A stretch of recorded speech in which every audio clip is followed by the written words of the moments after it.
Welcome back to the deep dive. I actually want to start today by painting a picture for you. Oh, setting the scene right away. I like it. Yeah, I think it helps frame exactly what we're talking about today. So imagine it's a Sunday morning, you're sitting in a pew, or maybe you're on a meditation cushion at a local spiritual center. The lighting is dim, the music is swelling, maybe it's an organ, maybe it's an acoustic guitar. Right. And looking around, everyone else seems to be, well, transfixed. You're having the moment. Exactly, they're having the moment, they're nodding. Maybe someone a few rows over is wiping away a tear. The speaker up front is using these big, lush metaphors. Open the doors of your heart. Let the spirit wash over you. Feel the embrace of the divine. All that very standard, very emotional language. Right, and you, Yeah. you are sitting there perfectly still, perfectly respectful, but inside it's just static. Or complete panic. Panic, exactly, because you're sitting there thinking, the perfume of the lady next to me is giving me a migraine, or Yeah. the fluorescent lights are buzzing at a frequency literally only I can hear. The sensory overload is real. It is. But then there's the deeper panic, the most devastating thought, which is, why don't I feel what they feel? Am I broken? Is God ignoring me? Or am I just, faking it? Yeah. And that internal narrative, that intense feeling of being a fraud in a space that is fundamentally meant for truth, is what we call spiritual imposter syndrome. Spiritual imposter syndrome. Exactly. And for a huge number of neurodivergent people, specifically autistic people, this isn't just a bad Sunday. I mean, it's a lifelong state of being. Which brings us to our mission for today, because today we are doing something pretty different on the deep dive. We aren't just looking at the statistics of autism and religion, though we do have some of those in our source stack. We are actually doing a deep dive into the mechanics of the autistic soul. We're talking about rewiring the spirit. It's such a fascinating topic because historically the conversation around this has been incredibly one-sided. How so? Well, it's usually religious communities asking, how do we get autistic people to behave in church? Right, like how do we get them to sit still and be quiet? Exactly. How do we accommodate them without disrupting our normal routine? But today, based on this incredible stack of research we have, which includes a brilliant thesis by Peter Joseph Naughton, works by Matthew Schneider, insights from Corinne Hills, and several others, we are completely flipping the script. We really are. We're asking, how can autistic people use their specific neurology to access the divine in ways that neurotypical people might never even think of? So we're moving from the framing of what's wrong with me to here is my actual toolkit. Yes. And just to give you, our listener, a bit of a roadmap for today, because I know we have some really deep thinkers who tune in, we're going to look at the cognitive barriers first. Why the standard way of praying feels like a glitchy operating system. The software mismatch. Right. Then we're going to look at a fascinating case study of a man named Adam who essentially hacked his own spirituality. And then we are going to spend a lot of time on the practicals. We're talking highly specific tools here. We'll look at Ignatian spirituality as a literal data processing algorithm. We'll look at something called dynamic journaling as a somatic release. We'll even explore the theology of nonverbal autism. And ultimately, we'll ask a really big question. Is it possible that the autistic spiritual experience, which deeply values silence, authenticity, and concrete reality, is actually closer to the mystic ideal than the loud, highly social version of faith we're so used to? It's a provocative thought, for sure. Let's get right into it. Okay, let's start with the why. Why is there this massive disconnect in the first place? Because I remember reading a statistic in our prep material that said autistic people are disproportionately more likely to identify as atheist or agnostic. Yes, that's a very common finding in the sociological data. But we have to be extremely careful with how we interpret that. Because it's easy to jump to conclusions. Precisely. It's so easy to look at that data and say, oh, well, autistic people are just too logical for God, or they lack the imagination required for faith. Which feels, I don't know, incredibly dismissive. It's patronizing and it's dismissive. For Matthew Schneider, who is an autistic priest himself, by the way, argues in his work that it's not necessarily a rejection of the divine at all. It's actually a rejection of the interface. The interface. Okay, unpack that for me. Think about it like computers. If you have a Mac and you try to run a program designed exclusively for Windows, what happens? It's going to crash. Right. Error messages everywhere. Exactly. But it's not because the Mac is a broken machine. It's simply because the software isn't compatible with that specific operating system. Schneider argues that most religious traditions, the liturgy, the prayer groups, the youth group games, the sermons, are designed by neurotypical minds for neurotypical minds. And what would you say is the core feature of the neurotypical mind in this context? Is it the social connection aspect? Precisely. And this brings us directly to a cognitive psychological concept called theory of mind. Okay, theory of mind. I hear this thrown around a lot in introductory psych classes, usually regarding child development, like, little Timmy knows that Sally doesn't know where the ball is hidden. But how does that concept break theology? So theory of mind is basically the engine of social interaction. It's your brain's ability to intuitively guess what another person is thinking or feeling. And for neurotypical people, it's completely automatic. You see a frown, your brain instantly simulates sadness or disapproval. You don't have to consciously calculate it. You just feel it. Right, it's the vibe check. You walk in a room and you just know the vibe. Exactly. Now, apply that background process to God. Most Western religion is built heavily on the metaphor of a personal relationship. We are told to talk to God like a close friend. We are told to sense his presence in the room. Walk with him, talk with him, like the old hymn says. Right.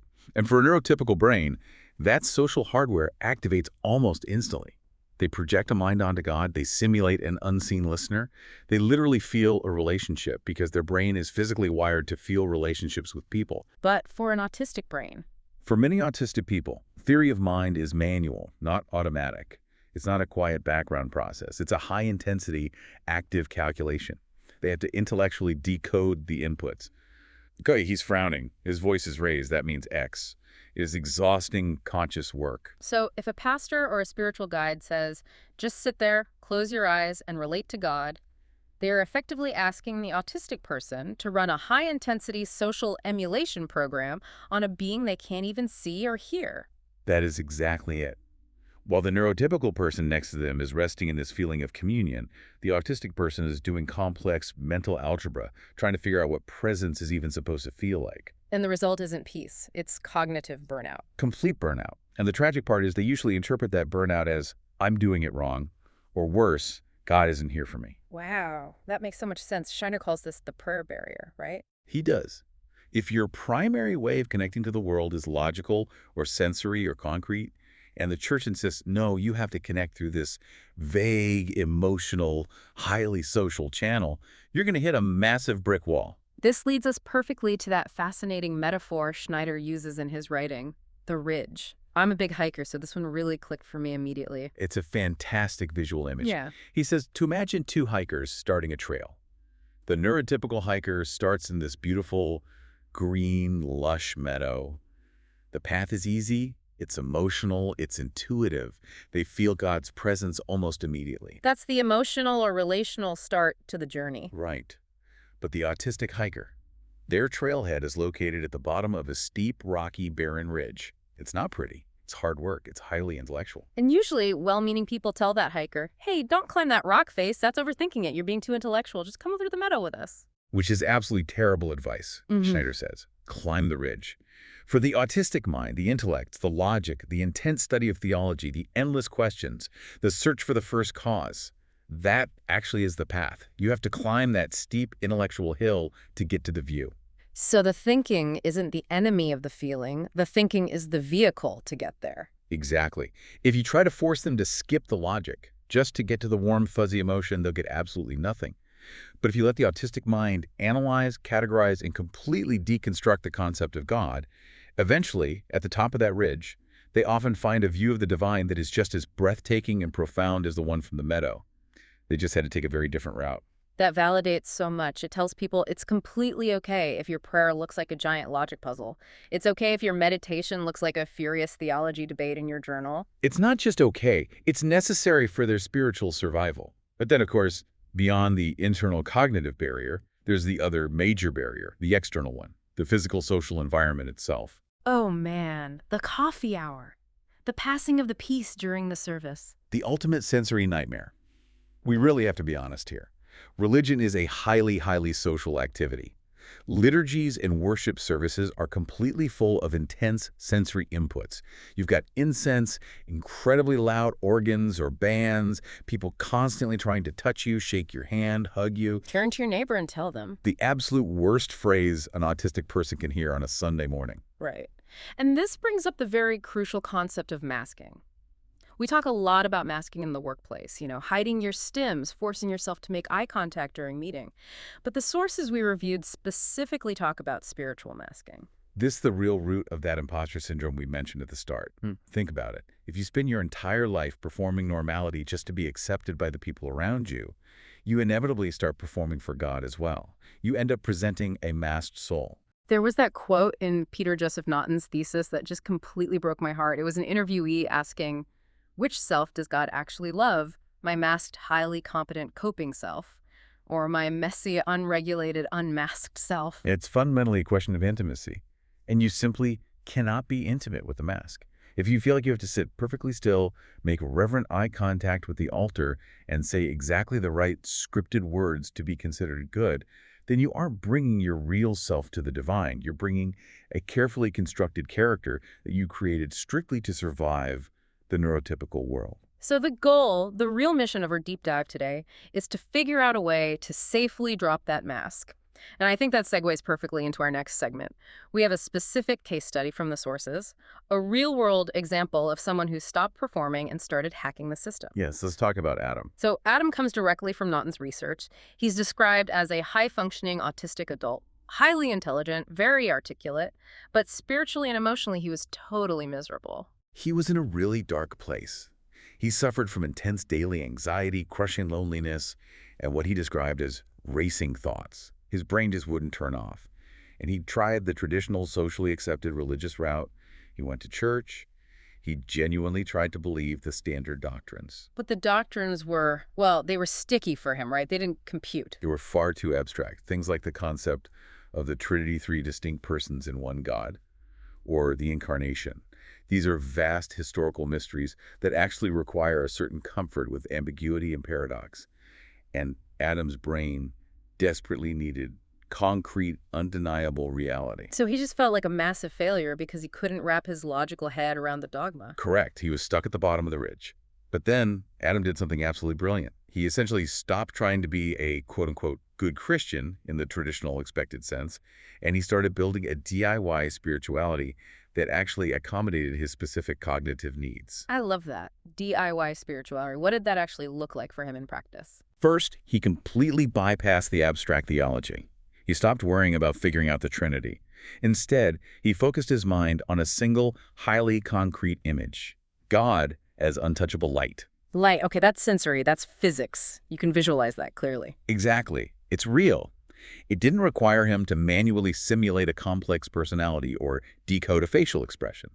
And then he fundamentally changed his daily practice. Instead of conversational, relational prayer, dear God, please help me with my day today, he adopted a simple mantra. A mantra, like a repetitive phrase. Yes, a very short phrase repeated over and over again. And here is the absolutely key insight from Naughton's research. For Adam, this wasn't about impressing God or proving his faith. It was purely about regulation. He was hacking his own nervous system. Precisely. Naughton points out that Adam used religion not as a social club, but as a refuge. The steady repetition of the mantra physically slowed down his racing, obsessive thoughts. The visualization of the light gave his hyperactive mind a safe focal point. He wasn't trying to force a relationship in the neurotypical social sense. He was just trying to find a safe harbor. It sounds to me like he was using ancient spiritual tools purely for sensory regulation. He was. And the big theological question is that not valid prayer? If the world around you is nothing but chaos and noise and overwhelming demands, and you find a way to center your nervous system in peace and light, is that not a genuine encounter with the divine? I think the ancient mystics would say that's actually the only valid prayer. I completely agree. Adam realized that for him, God wasn't in the social chatter of the congregation. God was in the silence. God was in the regulation of his own mind. This is such a perfect bridge to the toolkit portion of our deep dive, because Adam's story isn't just a nice anecdote to make us feel good. It's a literal blueprint. If you are listening to this right now and thinking, wow, I desperately need that kind of refuge, we are going to break down exactly how to get it. We've pulled 4 main practical tools from the research. So let's open up the toolkit. Tool number 1, we actually just touched on it briefly, the power of silence. But I want to be really specific here because we aren't just talking about having a nice, quiet morning devotion time. No, we really need to distinguish between neurotypical silence and autistic silence. They serve entirely different functions. Go on, break that down. For a neurotypical person, Silence in a spiritual context is usually all about listening. You consciously quiet your own voice so you can hear the still small voice of God. It's an expectant, waiting kind of silence. You're leaving space in the conversation for the other person, in this case, God, to reply. Right. It's still relational. But for an autistic person, the source material from Thinking Faith argues that silence is often primarily about sensory detoxification. It's not necessarily about listening for a divine message. It's about urgently turning off the sensory assault of the world. The assault of just existing in a loud society. Yes. The hum of the fluorescent lights, the endless demands of small talk, the uncomfortable texture of your clothes. You simply cannot connect with your own inner spirit, let alone a transcendent God, if your central nervous system is perpetually locked in a state of fight or flight. So for this demographic, silence isn't a spiritual discipline in the sense of earning holiness points. It's a biological prerequisite for existence. There's this truly beautiful line in the research that says, finding one's voice happens in the quiet, away from the overwhelming voice of another. When you are autistic, the voice of another meeting society's relentless expectations is absolutely deafening. You mask so hard for so long that you literally forget who you are beneath it. So the practical tool here is find a physical space where you are totally unperceived. Unperceived, that's exactly the word. A dark room, a closet, wearing heavy noise-canceling headphones, a place where absolutely no one is looking at you, expecting anything from you, so you can finally stop performing. Only in that specific kind of total safety can the unmasked soul actually emerge to pray. I love that concept, being unperceived as a spiritual practice. Okay, let's move to tool number 2, and this one honestly surprised me when I was reviewing the notes because it sounds really rigid. Ignatian spirituality. This is a huge one in the literature. We have direct testimony from a woman named Sue via the Inclusive Church source, and also from a writer named Gus Hardy. Both of them point to Ignatian spirituality, which is a very structured 500-year-old Jesuit tradition, as an absolute game changer for neurodivergent minds. Now, when I hear Jesuit in 16th century, my mind immediately goes to strictness. I think of harsh rules and rigid dogma. And that structure is exactly why it works so brilliantly for them. Really, I would have naturally assumed we wanted maximum freedom, not more rule. Well, think about executive dysfunction. One of the absolute biggest daily struggles in autism and also ADHD is what we call the blank page problem. If I say to you, okay, go into that room and pray freely for 20 minutes, that is a terrifying blank page. It's paralyzing. Where do I even start? What words do I say? Am I doing it right? Okay, I see that. It's analysis paralysis. The lack of boundaries is actually overwhelming. Precisely. Ignatian spirituality, specifically a daily practice they use called the examen, doesn't ever give you a blank page. It gives you a highly specific checklist. A checklist for prayer. That sounds like programming. It literally is. It's an algorithm. The examen goes like this. Step 1, become explicitly aware of God's presence. Step 2, review the events of the past day with gratitude. Step 3, pay close attention to your emotions. Treat them as data. Step 4, choose one specific feature of the day and pray from it. Step 5, look toward tomorrow. It really is code. It's a script you just execute. It is a spiritual algorithm. And for a brain that inherently loves systems and predictable structures, this is a massive release. You don't have to spontaneously generate the right vibes. You don't have to invent a dynamic conversation out of thin air. You just sit down and run the code. Gus Hardy said something really interesting in the source material that stuck with me. He called the Ignatian method part self-help, part psychology, part spirituality. He says that because it's heavily based on data analysis. Ignatian spirituality focuses a lot on what they call the discernment of spirits. Now, that sounds very mystical and fancy, but practically, it's basically just analyzing your own internal emotional data. I had a thought today about taking that new job. How did that thought actually make my body feel? Did I feel consolation, which they define as peace, openness, light? Or did I feel desolation, anxiety, closure, darkness? So you aren't desperately trying to magically feel loved by an invisible being. You are systematically analyzing the data of your own nervous system to detect patterns. Exactly. It completely honors the analytical mind as a valid, holy spiritual organ. Yeah. You are using your pattern recognition skills, which, let's remember, are often a massive superpower for autistic individuals, to map and discern the movement of the divine in your life. That is such an empowering reframing. Instead of society saying, stop analyzing everything, the spiritual tradition says, analyze deeper and closer. Precisely. It turns a perceived deficit into a profound tool. Okay, let's look at tool number 3. We have the silence for regulation. We have the Ignatian structure for safety. Now we need the actual input, thinking in pictures. For this, we absolutely have to talk about Temple Grandin. She was referenced in Naughton's work, and she famously said, "I think in pictures." For her, words are essentially a second language. And the problem is that most modern theology is just words. Endless streams of words. God is love. The Holy Spirit is the comforter. Grace abounds. If you fundamentally think in pictures, those are just abstract noises. They are completely abstract concepts with zero visual anchor. Naught argues that for visual, neurodivergent thinkers, spirituality simply must be concrete. It has to exist in the physical world. So what's the practical hack for that? Visual aids. Icons are a big one in traditional churches. But it goes much deeper than just looking at a painted picture of Jesus. Think about nature. Think about fractals. Fractals, like the mathematical patterns. Yes. A fractal is a complex, never-ending geometric pattern that repeats at different scales. It represents pure order, infinity, and beauty. For an autistic mind that deeply loves pattern and predictability, staring closely at the fractal geometry of a fern leaf or the structure of a snowflake might actually be a much more profound theological experience than reading an entire book of systematic theology. Because the pattern itself is the attribute of God. Exactly. God understood as order. God is complexity. God is light. These are visual theologies. The advice here is, if words fail you or if they just exhaust you, use your eyes. Use art. Use geometry. There's a very long, rich tradition of sacred geometry in ancient religion that has been largely lost in modern, chatty, word-heavy Christianity. This is a way to reclaim that. I really like that phrase, visual theology. Okay, let's get into tool number 4. This is the one I am personally most excited to try myself, honestly. It's called dynamic journaling. This comes to us from QC Formosa's Practical Guides. Yeah. We have to clear the deck right away here. This is absolutely not, "Dear Diary, today I felt sad, and here's why." Which is exactly what I usually try to do. And then I get bored after 2 sentences, or I start worrying that my handwriting is too messy, or I obsess over the fear that someone will find it and read my private thoughts. Formosa busts all of those rules wide open, she says. Forget grammar entirely. Forget complete sentences. Forget legibility. So what are we actually doing on the page, then? We are engaging the physical body. She specifically calls it an embodied experience. Remember, autism is incredibly often associated with trauma that gets physically stored in the body. The chronic muscle tension of masking all day, the exhaustion of sensory overload.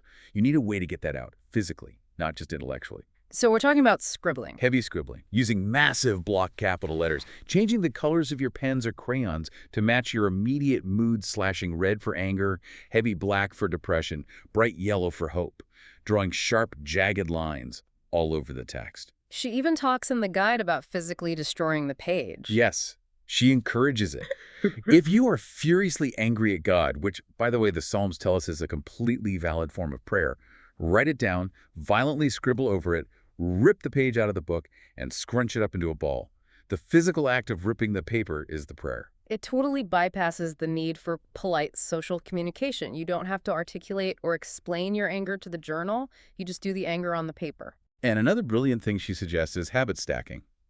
This is a remarkably great practical tip for anyone dealing with executive dysfunction or severe procrastination. Explain how habit stacking works in this context. Habit stacking is a psychological trick where you pair a new, slightly difficult habit with an existing, highly pleasant routine. If you constantly struggle to initiate the act of journaling, pair it directly with your morning tea. Or pair it with a specific, comforting, stimming behavior. So the routine becomes, I sit down in my weighted chair, I rock back and forth for exactly 5 minutes to regulate, I drink my Earl Grey tea, and I scribble aggressively with a red crayon. Exactly. That becomes a ritual. And rituals are incredibly powerful, safe containers for meaning. They bypass the decision fatigue. This toolkit is really, really robust. We've got silence for regulation, the act of being unperceived. We've got Ignatian structure for safety, the spiritual algorithm. We've got visuals and fractals for comprehension, and dynamic journaling for physical release. It comprehensively covers the bases: mind, body, and spirit. But having said all that, sometimes you just can't do it completely alone. Right. Sometimes you hit a wall and you need a guide. And this brings us right into segment 4, spiritual direction. Now, we need to carefully clarify what spiritual direction actually is, because people very often confuse it with standard psychotherapy. Right. If I go to a spiritual director, am I basically just getting a religious shrink? Not exactly. The skill sets definitely overlap, but the core focus is different. Clinical therapy is primarily about resolving psychological wounds, processing trauma, or fixing specific behavioral symptoms. Spiritual direction, on the other hand, is fundamentally a meaning-making process. It's entirely focused on your personal relationship with the transcendent, however you define that. But for an autistic person, seeking out any kind of guide can be really risky. It could be absolutely terrifying. Because if the guide unknowingly expects you to behave like a neurotypical directee, they can actually do severe spiritual damage. And that brings up this truly fascinating comparison in the research. The thesis compared two historical figures you would never normally put in the same sentence: St. John of the Cross and Carl Rogers. I love this specific connection so much. It's totally unexpected. Carl Rogers is, of course, the famous father of humanistic psychology, and St. John of the Cross is a 16th century Spanish Catholic mystic. On paper, they have literally nothing in common. But the research draws a brilliant direct line between them regarding the psychological concept of the gaze. The guys. Okay, tell me about that. Carl Rogers is famous for developing the concept of unconditional positive regard. It's the foundational idea in modern therapy that the therapist accepts you fully and completely. No judgment, no moral correction, just pure empathetic presence. You can say anything, you can be anything in that room, and they will stubbornly hold you in high regard. And how does St. John connect to that? St. John writes extensively about the loving gaze of God, a divine gaze that doesn't judge your performance, but actually transforms you purely through the act of looking at you with love. Now, imagine the typical lived experience of an autistic person. From the time they are tiny toddlers, what is their primary social experience in the world? Constant, relentless correction. Look me in the eye when I'm speaking to you. Stop fidgeting with your hands. Why are you making that weird noise? Say thank you properly. Don't be weird. Their entire existence is just a constant, exhausting stream of "you are doing it wrong." Exactly. Their mask is a necessary defense mechanism against that ceaseless judgment. So if they walk into a spiritual direction session and the director immediately starts subtly correcting their theology or questioning their posture or asking them to make meaningful eye contact, it's just more the exact same trauma. It just reinforces the tragic idea that God, just like every other authority figure in their life, ultimately wants them to just act normal. But, and this is the absolute key insight from Naughton's thesis, if the spiritual director can truly embody that Rogers or St. John gaze, if they can sit quietly in that chair while the autistic person is rocking back and forth or staring intently at the floor or stimming with a toy and offer absolutely zero correction. That profound silence becomes the very first place they've ever actually been safe. It completely breaks the cycle of performance. The research suggests that for autistic people, experiencing this unconditional positive regard from a guide isn't just a nice therapeutic technique. It is quite literally the most effective, tangible metaphor for divine grace they will ever encounter. It teaches them, on a nervous system level, that God might actually love the real person hidden behind the mask. So if you are a spiritual director listening to this deep dive right now, or maybe a pastor, or even just a supportive friend, what are the actual rules of engagement? How do we actively provide that safety? Naughton's research gives us some very specific, highly practical rules. Rule number 1 relates to the eyes. Do not force eye contact. Ever. Never. Naughton explicitly says, let the directee look away. Let them fidget. In fact, if they are staring blankly at the floor, they might actually be listening significantly better than if they were looking directly at your face. Because if they are looking at your face, they are spending all their precious processing power trying to decode your facial micro-expressions instead of listening to your words. Exactly. Rule number 2, communication style. Be incredibly concrete. Avoid the flowery metaphors. Don't sit there and ask, how is your heart singing to the Lord today? That's confusing and vague. Instead, ask, what specific things have you been thinking about this week? Yes. The phrase used is direct communication is love. Say exactly what you mean. Do not make them guess your intentions. And rule number 3. Highly flexible formats. Maybe sitting perfectly still in a high-back chair for 60 uninterrupted minutes of talking is absolute torture for them. Can you do a walking session outside? Can you do shorter 30-minute bursts? Can you use things like comic strip formats? Wait, comic strips in spiritual direction? Yes. Drawing a sequence of events or a sequence of emotions can sometimes express perfectly what their words cannot. Let them visually draw their week. Let them use that visual brain we talked about earlier. It really is fundamentally about meeting the person exactly where they are, not where the tradition dictates they should be. And that requires a guide who is humble enough to say, my standard seminary toolkit doesn't work here. Let's collaboratively build a completely new one together. Now, we've been talking a lot so far about high-functioning autism people who can write in journals, who can verbally debate heavy theology, who can hike that intellectual ridge. But our sources strongly urge us to go even deeper into the deep waters of nonverbal autism. This brings us to segment 5. This is where Dr. Crane Hill's incredible research comes in. And I have to warn you, it profoundly challenges a lot of deeply held, unquestioned assumptions in the religious world. The primary assumption being, if they can't speak words, they obviously can't understand deep spiritual concepts. Correct. As a society, we heavily equate verbal fluency with both general intelligence and spiritual maturity. The unspoken rule is, if you can write a massive dissertation on God, you must be very close to God. If you can't talk at all, you must be a spiritual infant. And Hills just blows that entire concept completely out of the water. She really does. She conducted extensive interviews with the parents of nonverbal autistic children and found consistent reports of what she coined intuitive theism. Intuitive theism, what does that actually look like in daily life? It looks like a profound, unshakable sense of knowing. Parents reported that their nonverbal children often displayed a deep, inexplicable inner peace, or they would react with incredibly profound, appropriate emotion to specific spiritual atmospheres, sacred music, or holy places, even without anyone giving them any verbal context for what was happening. It's almost like they have a direct, hardwired line to the divine that isn't cluttered or bottlenecked by human words. That's a truly beautiful way to put it. Think critically about how much of our own so-called spirituality is actually just us talking to ourselves, rationalizing our behavior, bargaining. If I do this good thing, God will do that good thing for me. The endless internal chatter. Exactly. Nonverbal autistic individuals often naturally bypass that egotistical chatter. They seem to exist in a state of pure presence.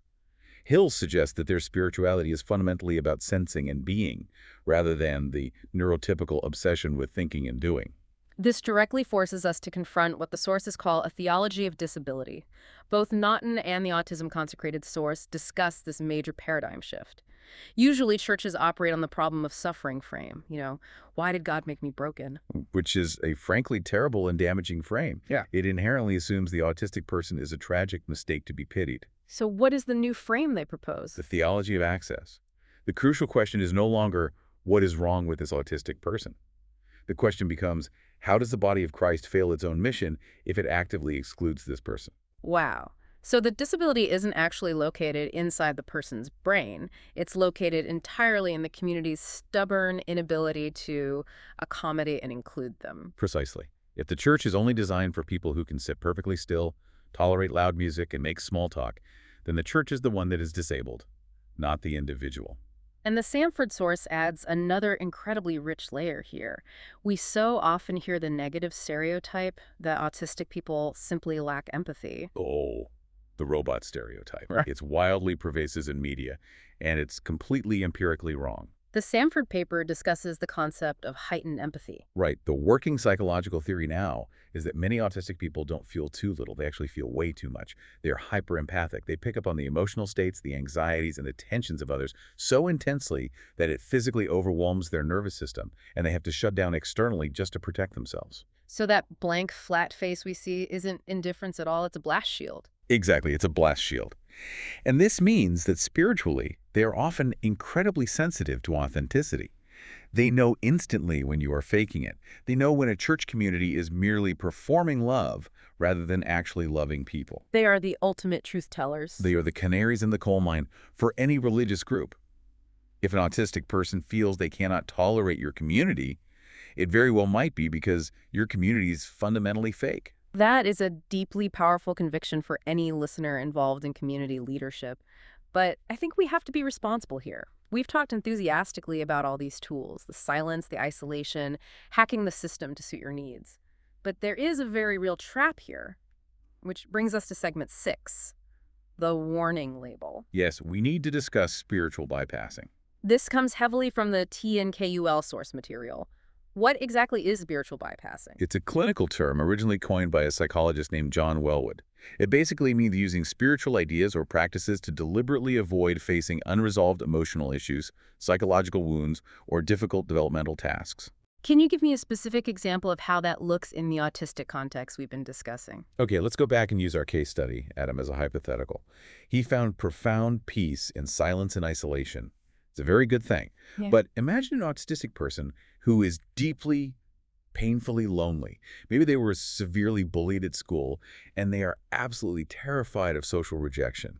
They might look at the ancient concept of monastic silence or holy solitude and say, ah, that's me. I'm meant to be a hermit. I don't need people at all. Ah, I see. So they are basically rebranding their untreated social anxiety as advanced holiness. Exactly. The narrative becomes, I'm not socially anxious and afraid, I'm just a high-level contemplative. Or, I'm not actively avoiding healthy conflict, I'm just practicing the holy virtue of detachment. So if you are using spirituality to slap a shiny coat of gold paint over a crumbling, wounded wall, that's bypassing. Right. And for autistic people, this is an incredibly seductive trap, because the elevated religious language gives you a very noble, unquestionable excuse to never face your fears or heal your relational trauma. So how do you practically tell the difference? If I'm trying these tools, how do I know if I'm healthily regulating, which we agree is good, or unhealthily bypassing? The source material suggests you have to closely examine the fruit of the practice. Does the practice ultimately lead to integration? Integration, meaning pulling the pieces of your life together. Yes. Does your intense silence eventually help you return to the noisy world with slightly more patience? Does your strict solitude help you genuinely love the few people you do choose to interact with better?